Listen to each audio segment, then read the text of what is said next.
Қазақ даласынан қаншама ойшыл парасат иелері, ата бабаларының намысын қорғаған батырлар, ел үшін жанын құрбан еткен алаш зиялылары өсіп шыққан.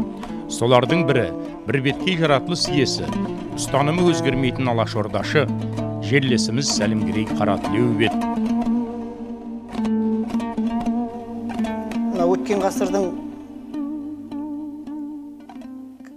басындағы ақпан көтерілісі бүкіл Ресей империясының соның ішінде Қазақ сахарасында дүр сілкіндірді. Себебі ұзақ жылдар бойы отарлық қамыттың киген қазақ елінің алдында сәулелі үміт оянды. Ол үмітті оятқан сол кездегі қазақтың оқыған зиялы интеллигенция қауымының өкілдері болатын. Олар бір шоғыр сол ұлт зиялылары сол ақпан төңкерісінің кезінде көтерілген азаттық, бостандық, теңдік деген ұранды басшылыққа алып, болашақта тәуелсіз қазақ елін құру жөнінде үлкен мақсат мүддені көздеген болатын. Бірақ олардың көздеген мақсат мүддесі сол кезеңдегі кеңес үкіметінің большевиктер жүргізген саясатына қарама-қарсы саясат еді. Себебі большевиктердің кеңес үкіметінің негізгі көзқарасы таптық көзқараста бағытталды, ал мынау қазақ зиялыларының, соның ішінде алаш өкілдерінің, алаш зиялыларының мақсаты ұлттық тұрғыдан мемлекеттік қазақ ұлтының тұрғысынан осы бостандық, тәуелсіздік мәселелерін көтерген болатын. Осыған орай мынау большевиктер мен алашордашылардың көзқарастары қарама-қайшылықты болғаны ол тарихи факт. Осы кезеңде жайық бойында, әсіресе Атырау өлкесінде де алаш қозғалысына қатысқан сол кезеңде қазақ интеллигенциясының бір топ шоғыр өкілдері өсіп жетілді. Олардың көпшілігі сол кездегі Ресей империясының ірі қалалары, атап айтқанда Санкт-Петербург, Москва, Орынбор, Саратов сияқты қалаларында білім алған өкілдер еді. Олардың барлығының көздеген мақсаты ұлттық мүдде тұрғысынан ұлттық тәуелсіз мемлекет құру идеясын бастапқы идеялар қылып алды. Өкінішке орай бұл алаш қайраткерлерінің алған идеяларын большевиктер еш уақытта қолдамады, және кейін Совет үкіметі кезеңінде де, Совет үкіметі орнағаннан кейін де, мынау 60-70 жылдарға дейін, 80 жылдардың ортасына дейін көпшілігінің аты жөндері тарихтың архив қоймаларында жатып, есімдері мүлдем аталмады. Ал кейбіреулері ақталғанмен олардың еңбектері, олар туралы қоғамдық саяси қызметтері туралы ешқандай еңбектерде, ғылыми зерттеулерге нысана бола алмады. Себебі бұның да өзіндік себептері болатын. Себебі 1928 жылы архив құжаттарында алашорда өкілдерінің, алашорда үкіметінің қайраткерлерінің құжаттарын жинау жұмыстар жүргізілген болатын. Осы құжаттар жинаудың барысында көптеген құжаттар сол кездегі НКВД-ның архивтеріне кетіп, ұзақ жылдар бойы тәуелсіздіктің қарсаңында дейін ешқандай да ғылыми айналымға да түспеді, және көпшілік олар туралы білмеді. Солардың ішінде біздер атап өтетініміз Атыраудағы алаштықтардың ішінде Қалел Досмұхамедовті, Құбайдолла Бердиев сияқты, Жақанша Досмұхамедов, Аспандияр Кенжин сияқты, Сәлімгерей Қаратілеуов сияқты тұлғаларды айтуға болады. Осылардың ішінде зерттелмей, көбінесе айтылмай қалып жүрген тұлғалардың бірі бұл Сәлімгерей Қаратілеуов. 1887 жылы Индер ауданында дүние келген, алаш тарихына қатысты тағдыры күрделі, өмірі мен қызметін ұлтының болашағы жолындағы идеялық қызметке арнаған арыстың армандары жер аударылып, атылып кетуіне байланысты ерте сөнген. Қаратілеуовтың артына қалдырған батыл қадамдары өзі өмірін құрбан қылған тәуелсіздік таңы келгеннен кейін ғана көпшілікке таныла бастады. Шынымен 19 ғасырдың басында бір себептермен осы біздің батысқа келген. Балдарыменен түгел. Ең үлкен баласы Бертілеу, Жантілеу, Қаратілеу, Бәпіл, тағы бір баласы бар еді, атын ұмытып қалып отырмын. Так, мына осылармен бірге келген айту бойынша, сол мезгілде менің бабам Көккөз Жиенқұлұлы Исатай Махамбет қозғалысының басты тұлғалардан бірі болғанға ұқсайды. Әлім руының биі болған адам. Мені осыған пайдаланып келді ме, белгісіз, әйтеуір не керек, біздің ауылға ол келіп, жер алып, қыстау салып, осылай өмір сүріп кешкен. Міне жоғарыдағыдай зиялы ортадан өсіп шыққан ауыл баласы өзінің зеректілігі арқасында орыс елінен жоғарғы білім алып шығады. Қазақ халқынан шыққан алғашқы агрономдардың бірі. Ақпан революциясы бой көтергенде ол оқуын тастап, Орал қаласына оралып, жер комитетінің мүшелігіне өтеді. Агрономиялық сала мен жер реформасының теориясын жақсы білетін жас жігіт казак станциялары мен қазақ ауылдары арасындағы шекаралық жерді белгілеуге белсене атсалысты. 1917 жылы Оралда өткен съезде Орал облыстық қазақ комитетіне мүше болып сайланды.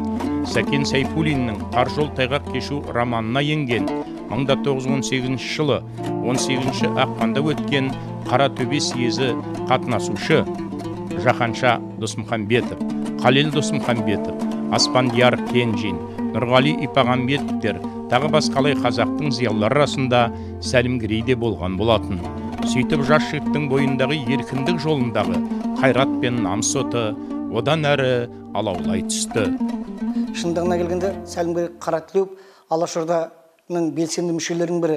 Сол кездегі мынау оқығандардың ішінде Саратовтың ауыл шаруашылық институтында оқыған мынау ауыл шаруашылық мамандарының ең жоғарғы білімді агрономдардың бірегейді осы Сәлімгерей Қаратілеуов еді.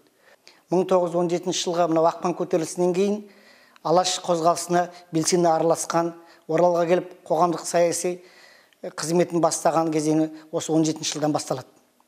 Өкінішке орай 1918 жылы азамат соғыс басталғаннан кейін бұлардың жолы екі айырылды.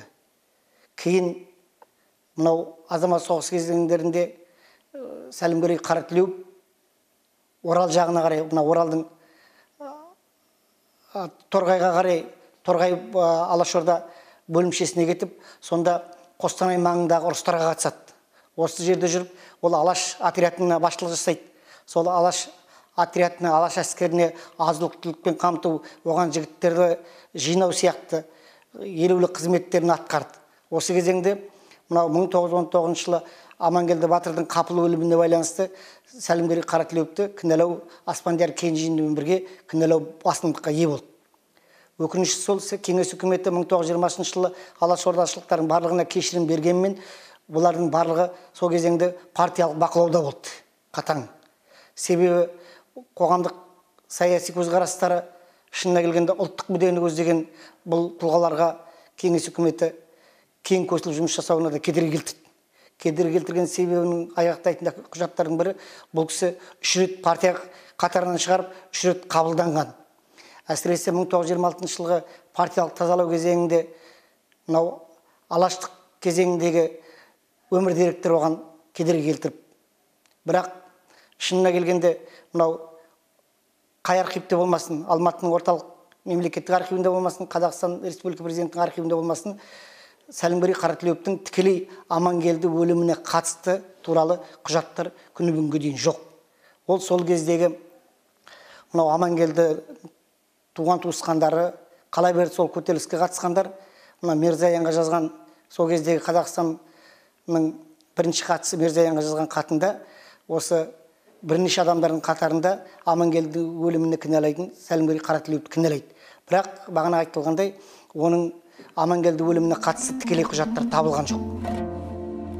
1928 жылы Ішкі істер халық комиссариаты тарапынан қамауға алынып, кейін босап шыққан соң Темір ауыл шаруашылығы тәжірибе станциясында Алматы облысындағы Дегерес асыл тұқымды жылқы зауытында директор болып қызмет жасады. 1920 жылы Қызылқоғадағы алашордаларды кеңес үкімет жағына шыққаннан кейін қарусыздандыру, олардың дүние мүліктерін кеңес үкіметіне қаттау кезінде осы жұмыстардың басқасында Сәлімгерей Қаратілеуов жүрді. Сонымен қатар мынау сол азамат соғысы жылдарында әсіресе 1921 жылдары елде аштық болғаны белгілі. Мына қуаңшылық болып, сол кезде Гурий уезінде шегірткеге қарсы күресті мықтап қолға алған Сәлімгерей Қаратілеуов. Далалық зиянкестерді құрту жөнінде, далалық екпе шөптерге зиян келтіретін осы шегірткелер күресу жолында Сәлімгерей Қаратілеуовтың еңбегі зор. Осыған байланысты ол сол кезеңдегі жер қатынас комитетінде көптеген жұмыс атқарып, жер мәселесі жөнінде қызу қызмет атқарған тұлғалардың бірі. Шынына келгенде Қаратөбе съезінде, Орал облыстық Қаратөбе съезінде Қалел Досмағамбетов пен Жақанша Досмағамбетовтың ұстанған көзқарасы мен мүддесіне келісе алмай бөлініп кеткені рас. Бірақ бұлардың барлығының ол жерде жеке бастық мүдде емес, идеялық күресте қарама-қарсы. Бірақ бұлардың барлығының көксеген мақсаты бір сол туған жерге, туған еліне қызмет ету болатын. Ал Сәлімгерей Қаратілеуов бағана айтқандай жер комитетінде ауыл шаруашылық станцияларын құру жөнінде бұрынғы азамат соғыс кезінде, бұрынғы патша үкіметінің кезіндегі ауыл шаруашылық станцияларының бәрі азамат соғыс кезінде жойылып таратылып кеткен болатын. Осы ауыл шаруашылық станцияларын қалпына келтіру жұмыстарында да Сәлімгерей Қаратілеуовтың еңбегі зор. Кейін өкінішке орай Сәлімгерей Қаратілеуов жөнінде көптеген арыз шағымдар түсті. Себебі партиялық тексерістердің кезінде қайта-қайта партиядан шығарылған кезеңдерде де ол өзінің сол еңбекқорлығының, білімділігінің арқасында қайтадан жұмысына қалпына келтіріп, партиялық қалпына келтірді. Өкінішке орай 1937 жылғы, 38 жылғы қуғын-сүргін кезеңіндегі нәубеттен құтыла алмады. Оған Алматыда, сол кезде Алматы облыс Дегрес Саққозының директоры болып тұрған жерінде оның үстіне жала жабылды. Жала жабылғанда ол өзінің үйіне келген азаматпен Алаштың әнін салды деп үстінен арыз жазылып, сол бойынша ол тұтқындалып, 1938 жылы өлім жазасына кесілді. Оның тумаластары арғы атасы Шыныбектен бастап асқан шебер домбырашылар болатын. Сәлімгерей мен немерелес ағайын әрі құрдасы Меңдігерей Әшенов те көзі ашық азамат ретінде туысының идеясының қолдаған үшін қуғынға түсті. 2 жасында Құрманғазының алдын көрген домбырашы жігіт елден жырақ кетіп, қара ой бойында тығылып өмір кешіп, бойындағы талантын жани түсті. Жасы ұлғайып, өзі ауырып, әбден титықтаған шақта елге оралып, батыстық алашордашылардың сұранысымен дүниеге келген өзінің Алаш аманаты атты күйін інісі Нұрмұхамбет Қарасаев аманаттап тапсырды. Елімізге тәуелсіздік орнағаннан кейін ғана бұл күй туысқаны Қаршыға Ахмедияровтың қолына түсіп, белгілі сазгер осы күйді нотаға түсірген. Күй зерттеушісі профессор Карима Сахарбаеваның күй ғұмыр жинағына енгізілді. Қаршыға Ахмедияров Махамбет ауданына келген сапарында бұл күйдің нотасын аудандық музейге және өнер мектебінің директоры Халыш Түсекеноваға табыстады. Қаратілеуов туралы Атырау облыстық теле арнасы арнайы фильм түсірді. Меңдігерей күйші бейіті Махамбет ауданы Таңдайсолол округі территориясындағы Қазанбас деген қорымда. Қайтыс болған кезде оның қалтасынан табылған өлең ескерткішіне жазылып қойылған. Аманат күйім артымда, бар үмітім халқымда, өмірден өттім Алаш деп айырбастамай алтынға. Құрманғазы Динаның күйімен елді сыйладым, кешіре көр ұрпағым, барым сол саз жинадым.